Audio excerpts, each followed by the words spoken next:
Hey, James. Hi Jess, how you doing? I am well. Great to see you. Great to see you too. I'm excited to have this conversation with you. We've had a few conversations since we met about you, your work, your experiences, about all the great stuff you're doing at Luna. Um, we are doing a bit of a dual approach today. We over here on the Mwah side normally do a podcast, and we'll release this as a podcast, and we'll also release this video, which I think is awesome. We normally call this thing Article 23, and we were talking about that a little before. That's because of the Universal Declaration of Human Rights, and that is all about your right to work, which is important for us, and I know it's important for the work you're doing, Work Design for Life at Luna. You'll have a good audience of Americans, you'll have an audience from around the world, and you'll have a particular audience back in my home of Australia. Why don't you tell us a bit more about you, Jess, and also about the work that Luna does? Sure. Yeah, I'm super excited. Article 23 is I kind of just love the universal nature of it, and love the topic that we're going to talk about today. To share a little bit more about me, my name's Jess Podgajny. I'm co-founder and CEO of Luna, as you mentioned. Luna is an HR technology platform, and we help people first companies as well as managers, leaders, people leaders, to offer personalized employment to their team in order to better attract, engage, retain, and really just getting down to that, like, we can personalize so many things in our world today, from our coffee orders to medicine. Why aren't we, or why can't we personalize our employment arrangements? And that's really why Luna exists, and why we're really focused on this concept of work designed for life. I love that. Well, that's a pro explanation of an amazing platform, Jess. I know you've showed it to me here as a demo. Absolutely love the platform, love what it can do. Today, we're going to talk more on this topic, really, about the human workplace. The what, the why, how, and the right now, basically. I think that works really well with what both of us are trying to do from different angles in our businesses, and with the impact that we have on people. At Mwah, we often think about things as N equals one, N equals few, and N equals many. We're trying to think about that absolutely personalized experience, like you said. Then when that comes together in teams of a few, and then how that goes across whole organizations. Do you want to start with what the human workplace means to you? Oh my gosh. Yeah, sure. I can I help. have I to can help. It's a big question. I have to say, the work that Moi does is, I think, so like-minded, aligned, complementary to what we're trying to do with Luna. I know you've shared your platform with me as well, and we get mutually excited about it. So even more reason for us to be talking today. In terms of the just like the human workplace, I have to say, and it's almost like the broken record. Everyone's talking about, how COVID has transformed the workplace and just people's perspectives in general. And I think, the silver lining, or a silver lining, because there's probably a few, but is that we now can take a step back and say, what actually is important to me, like a human in the workplace? What do I value?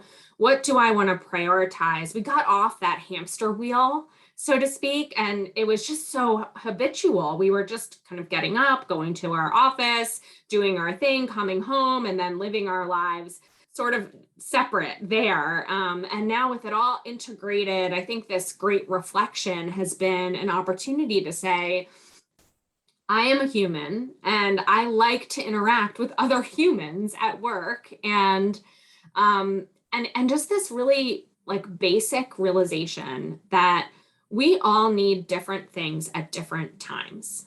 So what's important, I'm a mom of 3 young kids, like flexible hours schedule. One got off to preschool this morning, one started kindergarten last week. Like drop off times are not convenient for a working parent at all, but like it's important to me on especially those first days that I'm there and I'm in it. And that's part of like, that's me. That's part of my own needs and priorities, but that James might be very different from yours and what you have going on. And it's almost like this recognition that like it's all okay. And actually it's all great. Like let's celebrate what everybody has going on because it's going to enrich our work and our lives collectively. So I love your N equals 1, N equals 3, N equals many, because it's not, at the personal level, it is what's important to me as an individual or you as an individual. But then it's like, okay, now how does that work as a team? How are we going to make it kind of jive together? And it's an integral aspect to how Luna it has been created for managers to have that visibility to say, where is your team right now in terms of priorities? What are their preferences? And how then do you make that like connect to your business goals and strategy? And how can you execute in the best possible way for that group as well as for those individuals? So that might have been a rambly answer, and I apologize, but I think it's just like, I love the awakening we've all been through. And we can now say, like, I get that you've got kids and cats running behind your Zoom screen. And I like it. I like that I can relate to people on this different level. And maybe now approach work a little bit differently too, as a result. Yeah, I absolutely love all of that, Jess. I don't think it was in any way a ramble. I think it was perfect. And as you said, we're super aligned. I think you're right. We know that people are different. For me, over the last week or so, it was frantically packing bags, moving from Philly to New York. So that required its own sort of pretty pressing flexibility, but that's worked well. And I think the human connection part is really interesting because I think now coming back into an office more, I've been in one for a while, but now in New York, it's even kind of bigger, and it's definitely feels like people are getting back to work to a pretty good degree, or to an office, at least in some hybrid format. What's interesting is I feel like we've forgotten for a second on how to interact with each other. So there's do I wear a mask, not a mask? I'm vaccinated, not vaccinated, all of the above. That's okay. No political views on any of that. But the meeting a stranger saying hello thing shouldn't have gone away.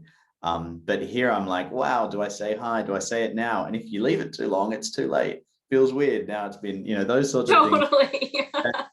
I know. I have been joking for the last little while. If we have even any personal social plans, I get home and I'm like, I need to just lay down on my face for a little while. I don't know how to like go out and like really socialize and engage anymore. But I hear you in the office setting. It's like, what do we do? Do we bump elbows? Do we do we wave? Do we, get our smiles going so everyone can see under our mask that we're smiling really hard to make sure people know that we are, trying to be friendly. It's but it also, I think, is like this base level of connection now that it's like nobody really knows. It's kind of like it's okay to be awkward now somehow, right? Absolutely. Well, that's reassuring because I'm pretty good at it. Oh, stop, James. That's perfect. But I think you're right. It's like, do I have a meal with you? Do I say, like, let's grab a sandwich or whatever at lunchtime? How does that work? All of these things are so small, but when we're talking about a human workplace, that's what it is. You don't have to know the person. The other thing is, it's not all on them. It's also on you to build that kind of bridge and connection. And they're probably, I hope that those people in the shared office are thinking the same way, like, that guy's new, haven't said hi to him. Oh, I should do it. And hopefully it'll be this awkward, I meant to say hi, we didn't do it, whatever. Be interesting. Maybe there's an update on a future podcast on how. Maybe. Yes, I'd love to hear. I don't know. It's like the introverts among us would be like, oh, like, they've probably been here and I just didn't notice or something. So, but But I love what you're suggesting of like, if everyone could just say, hi, nice to see you. And here's my name as a reminder, because if you were here before, then it's probably been a while and we're all kind of getting back to it. So maybe the charge is everybody just reintroduce yourself and remind people where you're working, what you do, who you are, and maybe comfort level with things as well. Yeah, absolutely. So we've done a bit of why the human workplace matters so much. We've done a bit of the how. We've had a couple of kind of cheeky ways there. Do you think there's anything we missed on how people should go about it? I think I would just say it's easy to get back into routines and the hamster wheel I mentioned earlier. So especially for leaders, remembering that that like empathy, and also something we talk a lot about at Luna and built and kind of core to our process is that what you need, for one quarter or 1 year is going to change. So I think just making sure that we don't lose sight of like, keep checking in, keep engaging with people and saying, well, like, where are you right now? What's important to you right now? What do you have going on right now? Because lives evolve, priorities evolve, pandemics evolve. It's all changing pretty constantly. And it's easy to just feel like we're in quicksand, but try to pretend like it's solid ground and say, okay, nope, this is the path forward forever. It's going to keep changing. So I think just reminding people that, have empathy and remember that people are going to continue to be navigating just this next normal, and remember that we're all people and that we've got different things going on.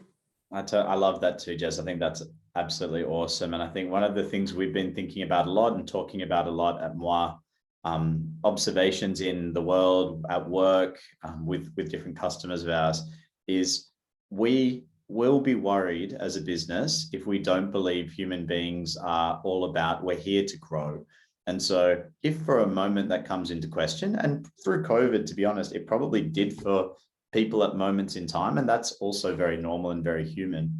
But ultimately, we're seeking growth, if you like, and also our lives are about momentum and change. And so it's not something that's stationary. Our feet aren't, or feet, whatever. We're not fixed to the earth. We're looking at what we're doing next, how we're growing, the career experience, the different job, life moving, kids, whatever it is, all of the above. We need to be planning around that, but it's very, very unlikely that you'll have a career from day one till wherever it ends up, and it's exactly the same all the way through. I don't think that exists. Absolutely. Yeah. James, I'm curious, in the data that Mwah collects with your customers, kind of your culture index, if you will, is belonging something that's become like increasingly important? Like what are you seeing, or what would you say we all should be looking at in terms of metrics from a culture standpoint? I'd be really curious. Great question, Jess. Wow, I feel like you should know this is sort of off the cuff, but that's a great question. That makes it seem like we scripted. That's awesome. Thank you. Well, thank you. We've got a big part of what we do is called the Mwah Culture Dashboard. We look at belonging at the center of what we do. We're really convinced through our research work, through the data that we're observing, that engagement is good, really closely linked to productivity, and there's nothing inherently wrong with that. But in this day and age, as you said, the sort of next normal that we're going to go through at work, we know that feeling of belonging is what enables you to do your best work, to grow for momentum as a human being. We look at belonging with a few different elements around it, because we know that culture, which is also ultimately what we're trying to measure, isn't just one score or one number that we should be looking at. It's kind of complicated. Humans are kind of complicated.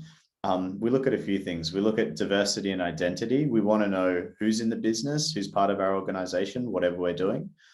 We also want to know what matters to them. So we ask people, which of these things apply to you? And then can you weight that for us? Tell us what actually matters in all of that, Jess. You've told us a bit about you. We think that's really important. That's understanding diversity, and then some of the conditions to create inclusion. We look at belonging. So what matters to you across things like purpose, relationships, agency, accountability, psychological safety, fairness, a whole range of really important things, growth. We look at that and then say, is that experience that people are having of our culture, what is it? And also, how is it different based on different groups of people? What does that all look like? What we also look at is, how are people working together or not? And in what ways or not, across areas or not, within teams, etc. And we do that through kind of social and network mapping. And so people have, understandably, I was a little bit the same when we really started diving into it. Wow, I don't want to be the person that's not well connected. That to me would be terrifying. I hope that that's not the case. But we're finding it, once people kind of go, let's use this for good, which should always be the intent of this kind of work, there are some amazing things you can look at. How are departments interacting? How are business partners of one area to another interacting? Where does that work really well? What surprises us in bits of that? So that's our social mapping. And then the final part that we look at increasingly is a kind of core set of human capital data, what really matters. And what's interesting to see, there's been a bit of talk here in the States with Biden, et cetera, with the government at the moment, around things like non-disclosure agreements, non-compete agreements. They're sort of getting into a bit of labor stuff, which is interesting. They're the sorts of things we look at in our human capital data. We want to know what are signals in an organization, not names and numbers and obviously breaching things like non-disclosure agreements, et cetera, or deeds of release, as we call them back home, or hush agreements, as they're sometimes called. But we want to know patterns of behavior. We think that's pretty important from a cultural perspective. So it sounds like that's coming along as a big discussion here in the States. It is back home. And this sort of collective picture of information is how we understand culture and how we understand humans at work. Awesome. Wow, like so much to unpack in that. And I love what you said, that culture is complicated, you know, humans are complicated. I think maybe that's why you and I love these topics so much, because if it wasn't complicated, it wouldn't be, you know, it wouldn't feel like a challenge or a good problem to help solve. But I appreciate the perspective and definitely the ability to kind of take that higher level view, like that macro level visibility within an organization, and say, like, what is the connectivity, and how are we creating this sense of belonging at the core? So thank you for sharing. I love it. And I feel like so much of the data we're measuring in LLUNA as part of people picking their preferences and choices at points in time for periods of time connects into what you're talking about. So we'll have to have a separate discussion to go deep on like how we draw the lines from our data into your data and how they impact one another. So that would be a fun exercise. I totally love that, Jess. I think that's awesome. And I feel like we've been talking for like 5 minutes, 10 minutes, 15 minutes, could be 5 hours. And I'm not sure. I'm not totally lost track. Yeah, me too. But I know we could talk forever on this and be excited and find new ways and avenues. But I know you're a busy founder. Anything else you wanted to cover on the chat today? No, I think I have one more question for you though, if you're okay with it. Oh no. Okay, I'll do my best. I'll try. All right. So if you had to give like one piece of advice or like a tactical thing for someone to do right now in order to amplify like humanness at work, or to just really focus on culture and the roots of culture, what would you suggest? Like, what's something you would say? Yeah, I feel in every time I'm asked that kind of question on anything people and culture, I come to a similar answer. And I think that worries me a little bit. Like, am I not thinking about it right? But I think, let me throw it out there and we'll see what you think of it, is culture's not up to someone else. And so you can easily go, wow, like I'm not having a good experience, something's happening, but what did you do about that? We hear those sorts of things a lot. We also hear, I'm having a great experience. And when you look at the person, you see them making warm connections out to the new person that joined, or whether they're on the other side of the world, or whether they're sitting next to you or remote or whatever it is. And so whether you're doing great, whether you're struggling a bit, what are you doing to take a step forward to build a momentum in your workplace that helps create culture? Because it's by you, it's not done to you, it's created by you. So take a step. That's what I would say every time. Oh, I love it. So lean into culture. That's a great answer. It really is, because everybody has a piece of culture. It's not something that the the powers that be in an organization sets, and that everyone just kind of robotically follows. It is this kind of amoeba that's shaped by the people within the organization. And I love that you're saying lean into it, make it what you want it to be. And you have some control there, even if maybe sometimes it doesn't feel that way. So it's great. Totally. Would you have an answer for that one, Jess? The one thing right now for human, I think I'd maybe go back to something I said a few moments ago, just the empathy side of things. We're really trying to remember that we don't always know what everybody has going on, and recognizing that we're not static. So, and I think that connects to your answer even in a way, that this is like lean into the culture side of it. Really think about, how are your people experiencing work? How is your team? How are your peers? Anyone that you're working with, and not being afraid to say, like, how are you doing? Like, are things going well? Or is work set up in a way that's going to work for you right now? And if not, let's talk about a way to make it all work. So I think empathy at the end of the day. I think that's a great answer too, and I feel like you're right. I think they're well aligned, and it's perfect. Do you know how we normally sign off the podcast side of this on our side, Jess? It'll make you laugh. I've no pressure to do it. We normally say that's a big mwah from us, like blow a kiss. Oh, I can't wait to do this. I'm so excited. All right, ready? Yep. 3, 2, 1. That's a big mwah from us. Mwah. Love your work. Thanks, Jess. Bye. Thank you, James. Talk to you soon. Bye, you too.